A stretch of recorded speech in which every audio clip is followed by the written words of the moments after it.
남들한테는 관심이 없. 안 됐네? 얼마죠? 네, 18,000.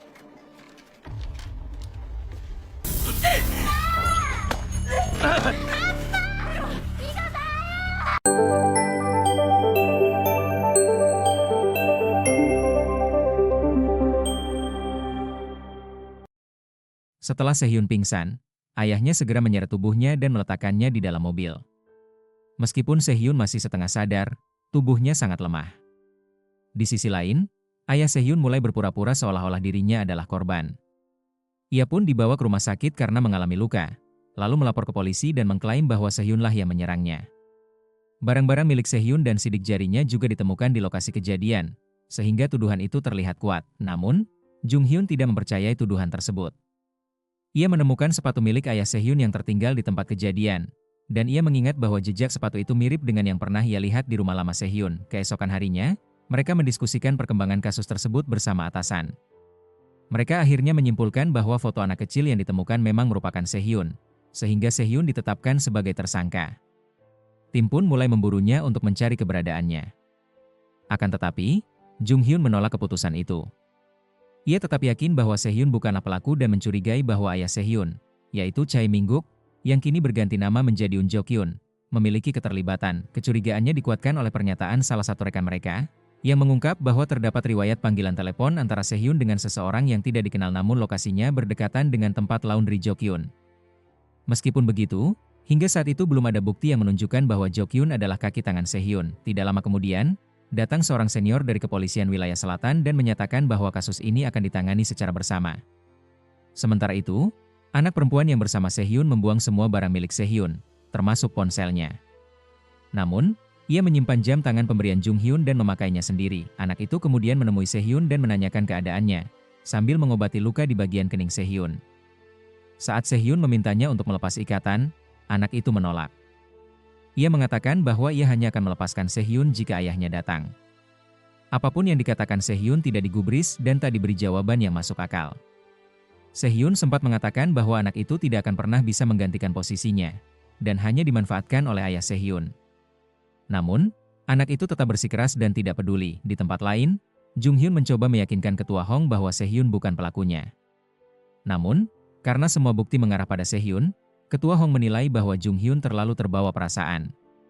Ia pun diminta untuk beristirahat dan menarik diri dari penyelidikan, sampai pikirannya lebih tenang. Namun Jung Hyun menolak permintaan tersebut. Ia tetap berpegang pada keyakinannya bahwa Sehyun tidak bersalah. Ia kemudian mengambil beberapa berkas penting tentang Sehyun dan membawanya pergi. Setelah merasa cukup aman dari kejaran tim Ketua Hong, ia membuka dokumen-dokumen itu dan menemukan bahwa Sehyun sering datang ke klinik kesehatan mental. Sementara itu, ayah Sehyun kembali berpura-pura di hadapan tetangganya yang merawatnya, seolah-olah dirinya yang paling menderita. Ia bahkan mencoba menanamkan ketakutan terhadap Sehyun di benak para tetangga. Tak lama kemudian, Jung Hyun mendatangi dokter dari klinik kesehatan mental yang biasa dikunjungi Sehyun. Dokter tersebut menyampaikan bahwa sangat kecil kemungkinan Sehyun melakukan tindakan kekerasan seperti yang dituduhkan. Menurutnya, Sehyun tidak menunjukkan tanda-tanda seorang psikopat. Ia memang pernah menunjukkan perilaku seperti memotong tubuh hewan sewaktu kecil, namun hal itu disebabkan oleh gangguan sosial yang bisa ditangani. Dokter juga menjelaskan bahwa kondisi Sehyun membaik karena ia mendapatkan kasih sayang yang besar dari ibu angkatnya. Meskipun trauma masa kecilnya mungkin tidak hilang sepenuhnya, tidak ada tanda bahwa Sehyun adalah seorang psikopat. Dokter itu juga menyebutkan bahwa Sehyun telah merawat ibu angkatnya yang sakit selama 5 tahun dengan sangat sabar. Dengan melihat kepedulian Sehyun terhadap ibunya, sulit membayangkan bahwa ia mampu melakukan kekejaman seperti yang dituduhkan. Sementara itu, anak perempuan tadi kembali menemui Sehyun dan memberinya makanan. Namun Sehyun meminta agar ikatannya dibuka terlebih dahulu sebelum makan. Permintaan itu kembali ditolak. Anak tersebut lalu bertanya apakah ayah Sehyun pernah menyakitinya. Sehyun menjelaskan bahwa ayahnya tidak menyakitinya secara langsung. Namun masa kecilnya tetap terasa bahagia karena selalu dilindungi dan dibahagiakan oleh kakaknya. Sehyun sering diajak bermain dan tertawa bersama kakaknya saat masih kecil. Ketika anak itu bertanya apakah Sehyun benar-benar memiliki kakak, Sehyun membenarkannya. Anak itu kemudian memaksa Sehyun untuk makan, dan karena tidak punya pilihan lain, Sehyun pun akhirnya makan makanan yang diberikan. Anak tersebut mengatakan bahwa ia akan kembali lagi setelah ayah mereka datang. Meski tingkahnya terlihat polos, Sehyun menyadari bahwa anak itu sebenarnya cukup licik. Sementara itu, pihak kepolisian secara resmi mengumumkan kepada publik bahwa Sehyun adalah tersangka utama. Di tempat kerja Sehyun pun, situasinya tidak kalah buruk. Pengurus rumah sakit memanfaatkan kondisi tersebut untuk menjaga nama baik dan menutupi kesalahan internal mereka, dengan cara melimpahkan seluruh tanggung jawab kepada Sehyun. Tidak ada satupun yang membela Sehyun. Mereka justru menjatuhkan citranya demi menyelamatkan reputasi rumah sakit mereka. Ketika berita mulai menyebar luas, ayah Sehyun turut mendengarnya. Ia kemudian memesan tiket kapal untuk 2 orang dewasa. Padahal mereka bertiga, 2 orang dewasa dan 1 anak-anak, namun tiket hanya dipesan untuk 2 orang dewasa. Ini menimbulkan kecurigaan bahwa anak itu mungkin akan ditinggalkan atau dihabisi untuk menghilangkan jejak mereka. Pada malam harinya, Sehyun berusaha keluar dari mobil box tempat ia dikurung. Menyadari bahwa pintunya tidak terkunci, ia mengerahkan seluruh tenaganya untuk kabur. Meskipun akhirnya ia terjatuh karena posisi mobil cukup tinggi. Saat ia menoleh keluar, ia melihat ayahnya dan anak kecil itu sedang memanggang daging bersama. Sehyun mendekati mereka dan bertanya apa rencana selanjutnya. Saat itu, anak laki-laki itu tampak sangat berusaha menarik perhatian ayah Sehyun. Tetapi Sehyun justru menanggapinya dengan dingin. Berbeda dengan cara ia memperlakukan Sehyun, ayah Sehyun kemudian menunjukkan kepada Sehyun berita yang memperlihatkan bahwa rekan-rekannya di tempat kerja bahkan ikut menyalahkan Sehyun dan mencemarkan namanya. Tidak ada satupun yang membelanya. Ia mengatakan bahwa hanya dirinya yang bisa dipercaya oleh Sehyun. Tak lama kemudian, ayah Sehyun menyuruh anak itu untuk mengambil tabung gas karena gas mereka habis saat sedang memanggang. Saat anak itu pergi, ayah Sehyun memberitahu Sehyun bahwa mereka akan pergi berdua dan berencana menyingkirkan anak tersebut. Sehyun terkejut, karena anak itu sangat menyukai ayahnya. Namun sang ayah menjawab bahwa ia tidak pernah menyukainya. Mendengar hal itu, Sehyun mencoba menyerang ayahnya, tetapi usahanya gagal. Sebagai hukuman, ayahnya memotong salah satu jarinya. Kilas balik pun muncul, mengisahkan saat Sehyun dan ayahnya baru saja menyelesaikan salah satu tugas mereka. Ketika Sehyun masuk ke kamarnya, ia melihat kakaknya sudah menghias ruangan itu dan memberikan kejutan ulang tahun lengkap dengan hadiah berupa seragam sekolah. Sehyun sangat bahagia. Saat melihat adiknya gembira mengenakan seragam pemberiannya, sang kakak masuk ke mobil box. Di sanalah, untuk pertama kalinya, ia melihat langsung apa yang dilakukan oleh ayah dan adiknya. Ia merasa sangat ketakutan dan sedih dengan apa yang dilihatnya. Sementara itu, terungkap bahwa korban keempat ternyata masih hidup. Pada malam itu juga, ia datang ke kantor polisi untuk melaporkan kejadian yang sebenarnya. Ia mengatakan bahwa Sehyun justru menyelamatkannya dan memintanya bersembunyi selama 1 minggu. Karena itulah ia baru muncul dan menceritakan semuanya sekarang. Korban juga menyebutkan bahwa pelaku yang mencoba menghilangkan nyawanya adalah seorang pria dengan aroma bau laks yang sangat kuat. Chang Jin kemudian melaporkan hal ini kepada Jung Hyun, dan menduga bahwa pelakunya adalah seseorang yang memiliki aroma tersebut, yang kemungkinan besar adalah ayah Sehyun. Jung Hyun pun merasa lega, karena itu berarti Sehyun bukanlah pelaku dalam kasus korban keempat. Chang Jin sempat menyarankan kemungkinan bahwa Sehyun bekerja sama dengan ayahnya, tetapi Jung Hyun menolak dugaan tersebut. Ia tetap yakin bahwa Sehyun tidak mungkin melakukan hal itu. Jung Hyun kemudian meminta bantuan kepada Chang Jin untuk memancing reaksi dari atasan mereka. Saat mereka membahas dugaan bahwa ayah Sehyun adalah tersangka yang sedang dicari, atasan mereka justru marah dan kemudian memindahkan Chang Jin ke bagian lalu lintas. Namun, pemindahan ini sebenarnya merupakan bagian dari rencana Chang Jin sendiri. Sebelum pergi, Chang Jin berpamitan kepada 2 rekannya. Namun mereka menolak untuk ditinggalkan begitu saja. Rekan-rekan Chang Jin dan Jung Hyun mulai curiga bahwa keduanya memiliki rencana yang mereka susun secara diam-diam. Namun setelah mengetahui maksudnya, mereka memutuskan ikut serta bersama Chang Jin. Mereka pun segera menuju rumah ayah Sehyun untuk melakukan pengecekan. Tak lama setelah itu, Jung Hyun menyusul ke lokasi yang sama di sisi lain. Jo Kyun, ayah Sehyun, kebetulan baru keluar dari rumah sakit pada hari yang sama dan tengah dalam perjalanan pulang ke rumahnya.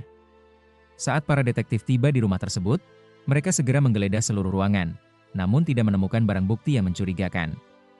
Chang Jin sempat memeriksa beberapa benda pribadi milik Jo Kyun untuk mencari sidik jari, tetapi tidak menemukan apapun. Ia mengaku telah mencoba berkali-kali, namun tidak satupun sidik jari yang terdeteksi. Ia pun menyimpulkan bahwa kemungkinan besar semua sidik jari telah dihapus. Tanpa mereka sadari, Jo Kyun sudah sampai di rumah. Mereka buru-buru keluar dari sana, dan salah satu di antara mereka berusaha mengalihkan perhatian agar Jo Kyun tidak tahu bahwa Jung Hyun dan lainnya baru saja ada di sana. Namun gerak-gerik detektif itu membuat Jo Kyun curiga. Untung saja saat situasi mulai genting, Jung Hyun menelepon dan menyelamatkan rekannya dari kemungkinan bahaya. Setelah itu, Jo Kyun masuk rumah dan melihat adanya alat yang digunakan untuk memeriksa sidik jari di dalam kamarnya. Dari situ, ia semakin yakin bahwa rumahnya telah didatangi oleh para detektif. Sementara itu, Sehyun mengalami kesakitan luar biasa setelah jarinya dipotong oleh ayahnya. Ia meminta bantuan kepada anak kecil yang bersamanya untuk mengobati lukanya. Dalam kondisi lemah dan kehilangan banyak darah, Sehyun hanya bisa meminta pertolongan. Namun anak itu justru membahas pernyataan ayahnya, bahwa Sehyunlah yang telah menghilangkan nyawa kakaknya. Sehyun tidak menjawab tuduhan itu dan hanya mengatakan bahwa ia butuh dibawa ke rumah sakit. Saat Sehyun melihat bahwa anak itu mengenakan jam tangannya, ia menjelaskan bahwa jam itu bukan jam biasa. Ia mengatakan bahwa jika layarnya disentuh, seseorang akan datang menyelamatkannya. Namun saat anak itu mencobanya, jam tersebut tidak berfungsi karena kehabisan baterai.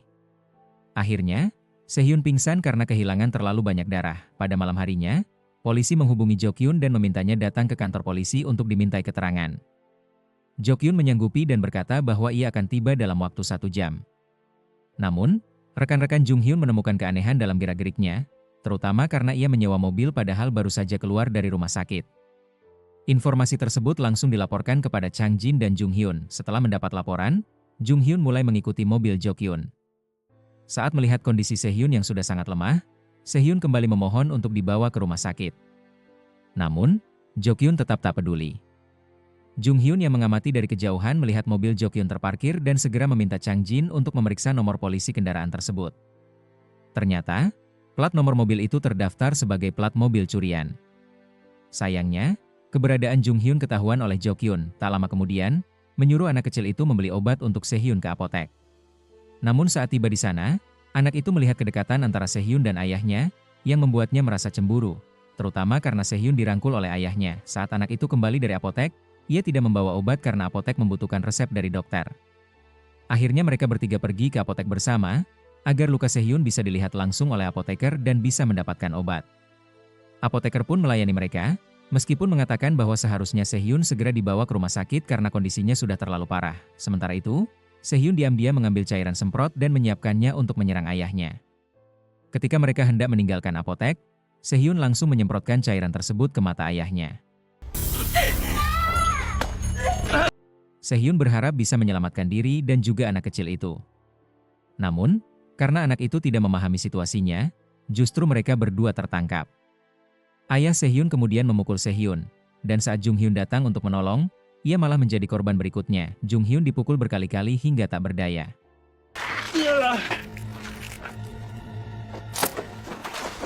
Ketika ayah Sehyun hendak menghabisinya, Sehyun berusaha melindungi Jung Hyun meskipun tubuhnya sudah penuh luka. Untungnya, polisi datang tepat waktu. Sebelumnya, Sehyun sempat meminta apoteker untuk menelepon polisi secara diam-diam. Namun, sebelum ditangkap, Jo Kyun mengancam akan membunuh anak kecil tersebut.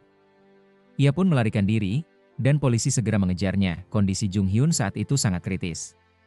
Sehyun memintanya untuk tidak terlalu banyak bicara karena khawatir lukanya semakin parah. Ia juga meminta bantuan kepada orang-orang di sekitar untuk menghubungi layanan darurat, karena Jung Hyun telah kehilangan banyak darah.